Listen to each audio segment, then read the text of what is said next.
यह कहानी एक साधारण लकड़हारे की है जो हर रोज जंगल से लकड़ियां इकट्ठा करता और उन्हें जलाकर कोयला बनाता था। इसी से उसका और उसके परिवार का गुजारा चलता था। उसकी दिनचर्या में कोई विशेषता नहीं थी, बस कड़ी मेहनत और संघर्ष।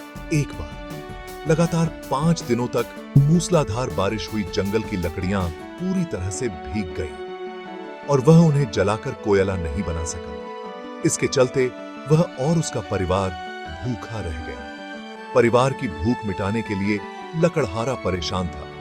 गीली लकड़ियां किसी काम की नहीं थी और वह सोच रहा था कि शायद अब उसके पास कोई चारा नहीं बचा। उसने फैसला किया कि वह इन गीली लकड़ियों को जैसे तैसे सस्ते दाम पर बेच देगा। भले ही इनसे बहुत कम पैसे मिलें, पर कुछ न कुछ तो हाथ आएगा जिससे वह भोजन खरीद सके। साहूकार के पास जाते हुए लकड़हारे के मन में चिंता और डर था। क्या कोई इन गीली लकड़ियों को खरीदेगा भी? जैसे ही वह साहूकार के पास पहुंचा, उसने सहमते हुए लकड़ियां तराजू पर रख दी। वह नजरें झुकाए खड़ा रहा, यह सोचते हुए कि शायद उसे कुछ खास नहीं मिलेगा। लेकिन साहूकार ने बिना किसी देरी के नोटों का बंडल उसकी ओर बढ़ा दिया। लकड़हारा स्तब्ध रह गया। उसकी आंखों में हैरानी थी। उसने साहूकार से कहा, सेठ जी, शायद आपसे गलती हो रही है।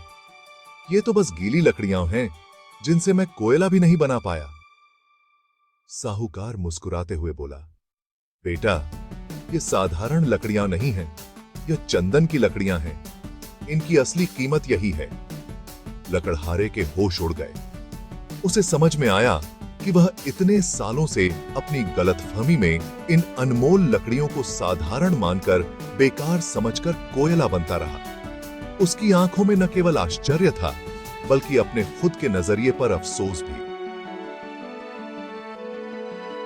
हम में से कई लोग अपनी असली क्षमता और मूल्य को पहचानने में असफल रहते हैं और साधारण समझकर खुद को कमतर आंकते हैं। लेकिन हर व्यक्ति के भीतर अनमोल गुण होते हैं। हमें अपनी वास्तविक काबिलियत को पहचानने और उसका सही इस्तेमाल करने की जरूरत है।